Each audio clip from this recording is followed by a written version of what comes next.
Ikita ng naging pagtutuos ng Barangay Ginebra Gin Kings at San Miguel Beermen itong Biyernes ng gabi sa Araneta Coliseum. Anong koponan nga ba ang nanaig sa bigating matchup na ito? Yan ang ulat ni Rafael Bandairel. Wala pa ring talo ang San Miguel Beer sa Season 48 PBA Philippine Cup. Iyan ay matapos nilang talunin ang kanilang mga karibal sa Barangay Ginebra 95-92 upang paangatin ang kanilang kartada sa 4 wins. Parehong nag-ambag ng double-double performances ang MVP contenders na sina CJ Perez at Junmar Fajardo. Nagtala ng 14 points at 10 rebounds si Fajardo, habang 18 points, 10 assists, 4 rebounds at 4 steals naman ang produksyon ni Perez.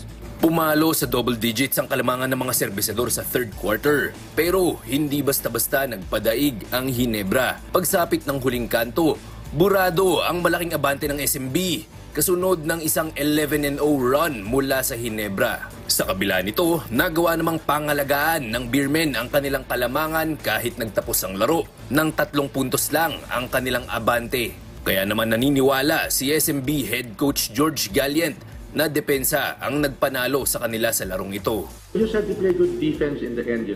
We had to stop them in the last 2 to 3 minutes because we were making hurried shots again when we were up by 16 or 18. And then they took advantage of that. Sa pagsukat ni Galliant, kahit nasa tuktok ng standings ang kanyang grupo, ay marami pa silang kailangang ayusin. What's good about this team,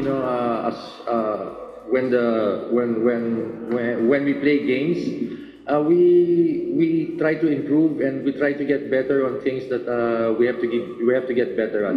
Muling sasalang sa aksyon ng Beermen sa Miyerkules kontra Terra Firma Jeep, kung saan target nila ang ikalimang sunod na panalo. Rafael Bandairel para sa Pambansang TV sa Bagong Pilipinas.